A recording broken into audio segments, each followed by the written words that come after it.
Hello mga kabibig! Welcome back sa ating bagong YouTube channel. Ito ang pinakamaingay na YouTuber sa balat ng YouTube.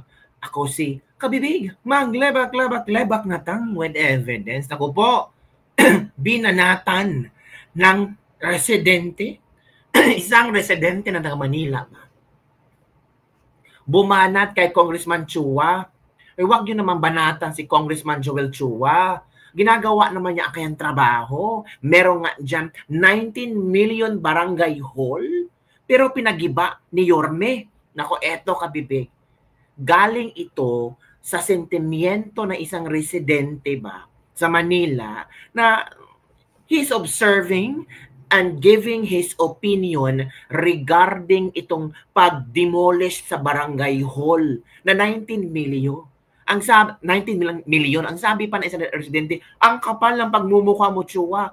Puro ka for transparency, accountability, kay VP Sara. Pero itingnan mo ito, yung pinagiba ni Isko Moreno na 19 million na barangay hall, nasaan ang transparency and accountability dito?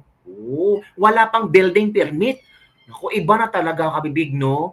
Kung ang netizen na, ang mga tao na ang naka-experience, ang gustong magsalita laban kay Congressman Joel Chua. So ito kabibig, banoorin natin ha.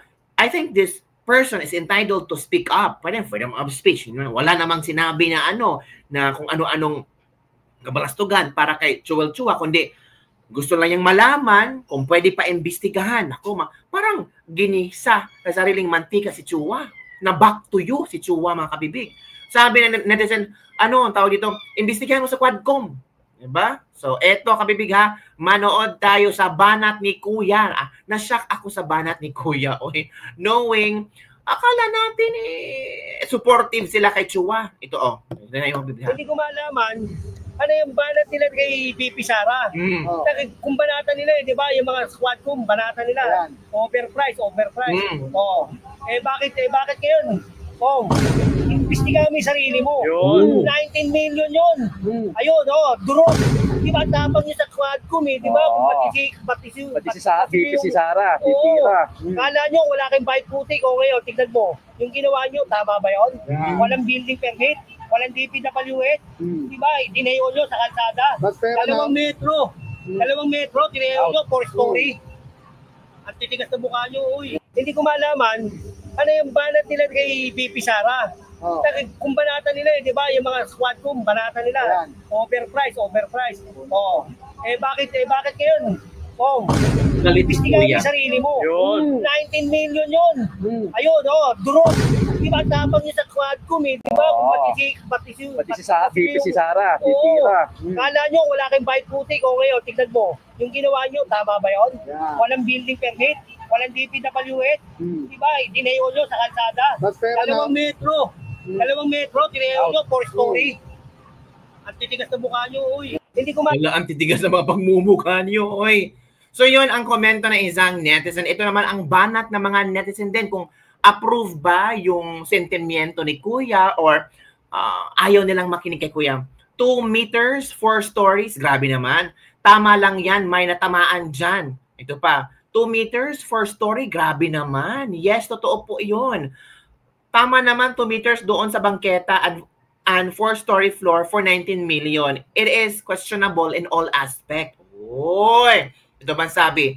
To Quadcom legacy. Ay, hindi naman po. Diba? Ito na.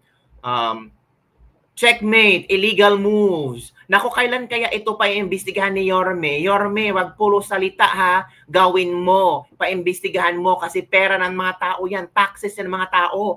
Sabi ni Bizarre Loresco. Yorme, actionan mo naman. Kailan ka magsimula ng investigasyon? Malaking naibulusan yan. Nako. Correct kuya, to Quadcom, mga crocs. Uy, sabi naman kayo. Huwag kayong ganyan ha. Hindi pa naman na-imbestigahan. Diba? Wala pa namang proper na kasuhan na nangyari. Diba? Pero in fairness, walang building permit. Grabe naman yung walang building permit.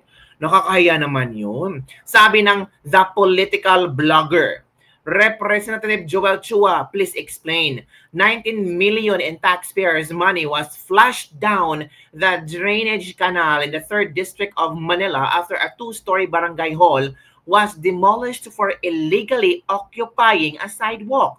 The barangay hall, which was funded by DPWH through Representative Joel Chua, was reported to have cost 19 million for just a small box of a structure about 1.2 meters or 2 meters wide, 1.2 meters wide and 8 meters long. Under the current DPWH cost estimates, the construction of the building would only amount to 1.5 million, inclusive of construction profit and SOP and plainly kickback according to DPWH insiders. Wala!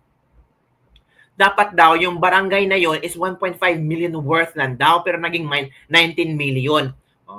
That means more than 17 million went to the pocket of someone.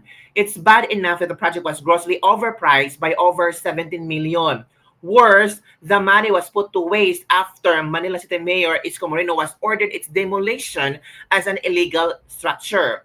Roads, sidewalks, and plazas are beyond the commerce of man.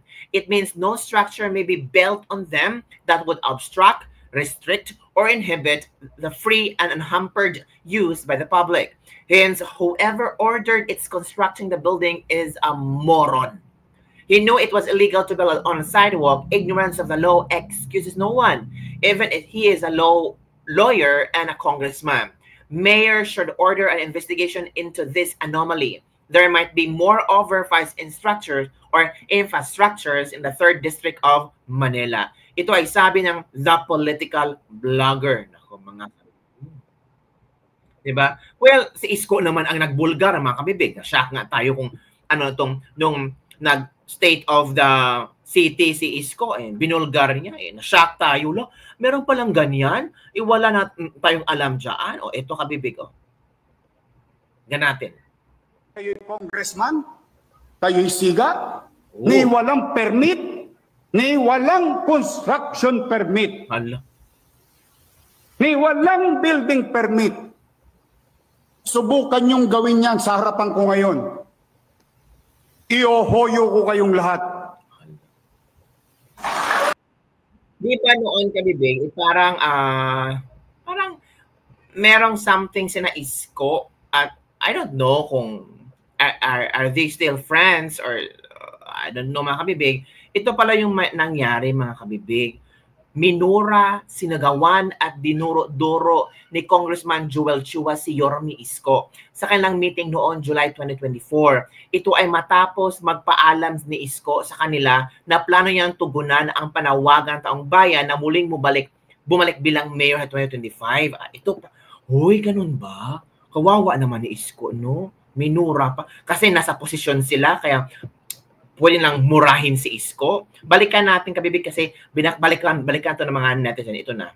Bakit mo sila? Pero the words that hindi mo makakain, lalo na yun si Joel Chua who lied here in this show na wala siyang sinabi in your face, all of you here, na hindi raw niya ginawa yun. No, that's not true. He said something that even you yourself cannot be proud of. To me, just let dalawa kayo ni Roland Valerian. Ngayon lang ako sumagot kasi hindi ko kayo sinasagot ng kampanya. So, ayoko ma-blur yung damdamin ng tao. Yung dalawa na yan. Said something na kahit ikaw, Pinky, hindi mo makakain. Yun ang katotohanan. O now, kung gusto nyo, total, tapos naman ang lahat, hindi magpa-lie detector test tayo. Kumbaga, para malaman natin kung sino nagsasabi hindi mo makakain. And the way the actuation in the corner, the physical actuation, how they treat you, kung paano ka pagsalitaan ng mga taong at one point in time, they're in the streets, you believe in them, nurture them, hone them, give them chance, you're happy, you became successful, and the least thing that you can expect is, pare, kape naman tayo. But yung sigaw-sigawan ka at pagsalitaan ka ng hindi maganda. And you have a balls to say in Bilyonaryo that wala kayo sinabi.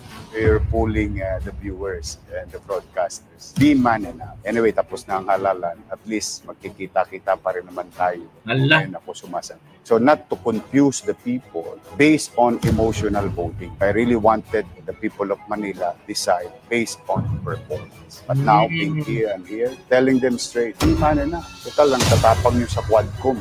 Pag dito sa television, mukhang hindi ko maintindihan. But pinatawad ko na kayo. O gusto nyo naman marinig, kung ang Diyos ay nagpapatawad, ako pa kaya tao lang. Pinatawad ko na kayo. Nakamove on na ako sa buhay. Oh! Yun mga kabibig, nako po. Marami pala mga kaganapan noon, no? Hindi natin alam, no? Pero ngayon, biglang nangyari, lahat ng mga kabalastugan, lahat ng mga tinatago, nako, nabulgar. Ito pala yung explanation ni Chua noong nabulgar na ni Isko ang mga pangyayari sa barangay hall. Nako po, ito na. Guys, ito yung 19 million na barangay sa 133 ito na pala, Port Lore at ito na yung sitwasyon niya. Una, ito dumaan naman to sa lahat ng proseso. So, tayo naman, pinararating lamang natin sa mga tamang ahensya ng gobyerno, yung mga request sa atin ng ating mga constituent. Ay, ito na yung pinakataas niya. Grabe, oh. Oh, as in, wasak na. Wasak talaga, oh. Winasak. Kanyang eskwelahan. Dinimolish ni Isko. Kasi, guys, ito yung 19 million na barangay sa 133 ng Port Lore at ito na yung sitwasyon niya. Una, ito dumaan naman to sa lahat ng proseso. So, tayo naman, pinararating lamang natin sa mga tamang ahensya ng gobyerno, yung mga request sa atin ng ating mga constituent. Ay, ito na yung pinakataas niya. Grabe, oh. Oh, as in, wasak na.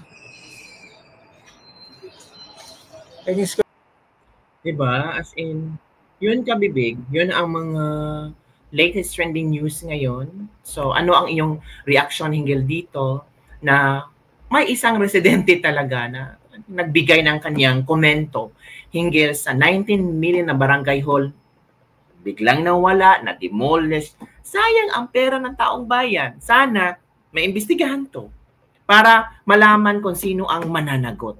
So yun lang kabibig ang ating latest level for today. Don't forget to like, subscribe, and share this video para mga latest trending news natin pag-usapan. Bye everyone! See you next time!